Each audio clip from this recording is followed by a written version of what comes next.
ব্লগটা সন্ধ্যে থেকে শুরু করছি, কারণ এখন হচ্ছে যে মানে এই প্ল্যানটা হঠাৎ করে হয়ে গেছে, ঠিক ছিল না আগের থেকে। তো এখন হচ্ছে যে যাচ্ছি দিদির বাড়িতে। দিদির বাড়ি আমাদের বাড়ি থেকে বেশি দূরে নয়, এই আমরা নদীর এপারে থাকি, দিদি থাকে নদীর ওপারে, মাচা পেরিয়ে গেলে একটুখানি। কিন্তু আমরা এখন ঘুরে ঘুরে কাঁড়ারিয়া দিয়ে হয়ে অনেকটা মানে মাচা দিয়ে না গিয়ে নদীর ব্রিজ দিয়ে পেরিয়ে পেরিয়ে যাবো। তো অনেকটা ঘুরে ঘুরে যাবো, ভালো লাগছে দেখতে, বাইরে হাওয়া দিচ্ছে বেশ সুন্দর। তো ও বাইরে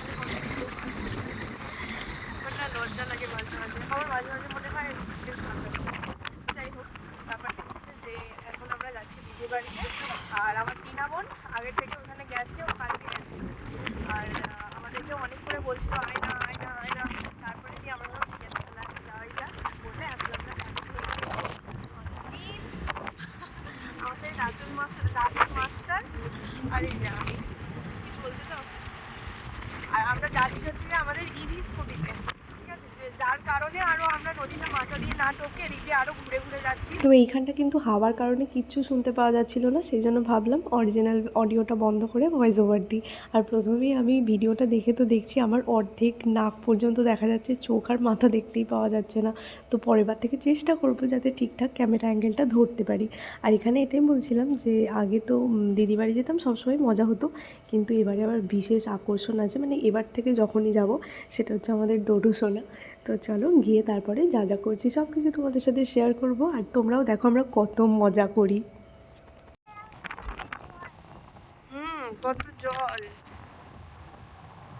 তো এই রাস্তাটা কিন্তু নদীর বাঁধ দিয়েই যায়, তো আমরা নদীর বাঁধ দিয়েই যাচ্ছিলাম ঠিক কথাই, কিন্তু এই পাশে যেখানে নীল জলের কথা বলছিল ওটা কিন্তু নদী না, ওখানটা আলাদা একটা জলা জায়গা মতো আছে নদী থেকে একটু দূরে। আর ওই জায়গাটাও কিন্তু খুব সুন্দর, দিনের বেলা গেলে তোমাদেরকে দিনের আলোয় দেখাতাম, এখন তো অন্ধকার ভালো দেখতে পাওয়া যাচ্ছে না। এই যে আমরা এসে গেছি, এই যে আমরা এসে গেছি, আর আমাদের জন্য মনে হচ্ছে গেটটা খুলেই রেখেছে।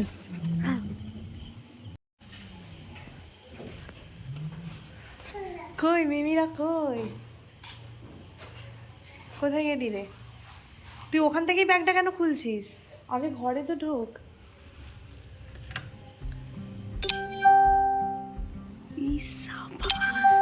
আমার ঘরটা চেঞ্জ হয়ে গেছে। এই দেখনি ডোডো ভাইয়ের কট।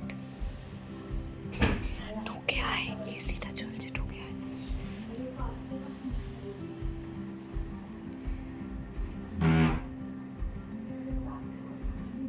এই দেখ নীল, কি সুন্দর ডোডো ভাইয়ের দোলনা হয়েছে।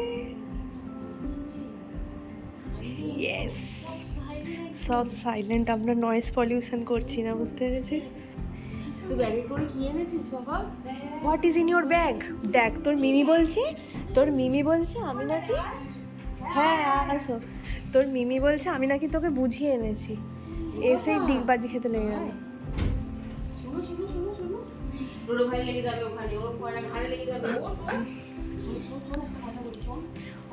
হোয়াটস ইন ইউর ব্যাগ? নীল দেখাও তোমার ব্যাগে কি আছে।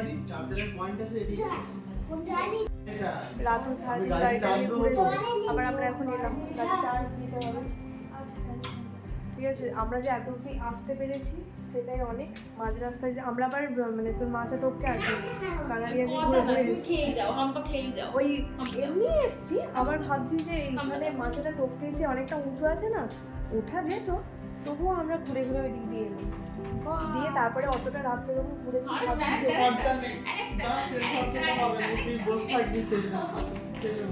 তারপরে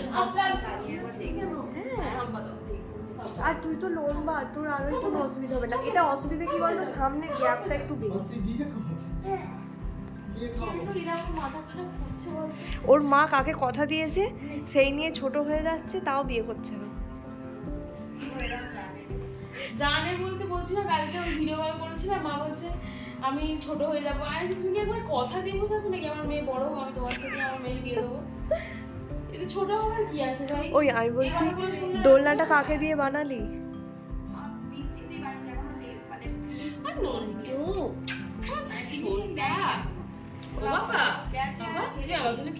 কোথায় গেছে? পরের দিন সকাল এখনো হয়নি। আর এটা কি পালিশ হবে পুরোটা নাকি?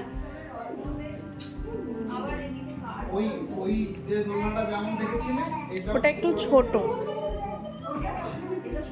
না যেটা হ্যাঁ ব্যাগে কি এনেছো দেখি,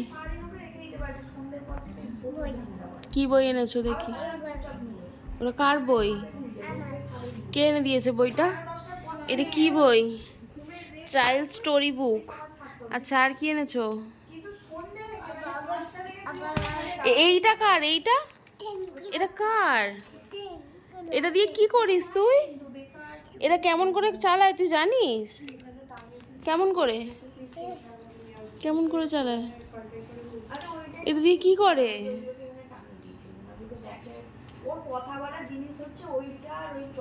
আচ্ছা, এগুলো কার? এগুলো কার বই? তোমার বই? নুনটি, দেখি দেখি দেখি দেখি নুনটিকে দেখি একবার, দেখি দেখি দেখি দেখি দেখি দেখি।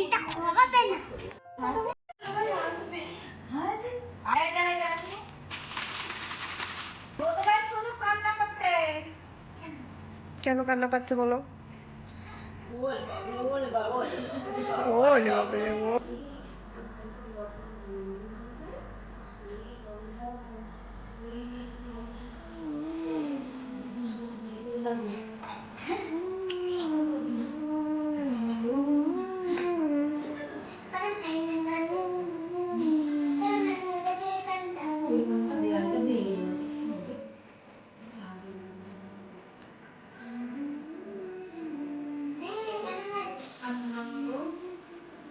একটাকে আমি সামলাচ্ছি, তুই আর একটাকে সামলাচ্ছিস। দেবাস এখন তার দুটো বেটাকে ঘুম পাড়াচ্ছে, একটা হাতে ও, একটা হাতে এ। দুটো ছেলে দুরকম ভাবে ঘুম পাড়াচ্ছে।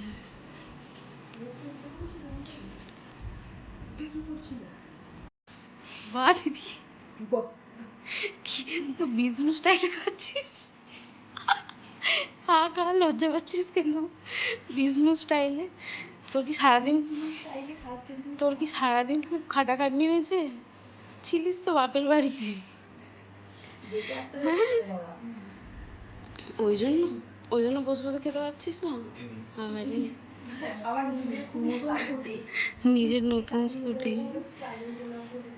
আমার কত টেনশন ছিল বলতো, প্রথম দিনটা চালিয়ে বাড়ি যাচ্ছিস, আবার যদি ঠোঁট ঢুকে গেলো তো আবার নিয়ে যেতে হবে, ছেড়ে দে, খেলা হবে না, কত প্রেশার ছিল। একটা বাপও মিস করা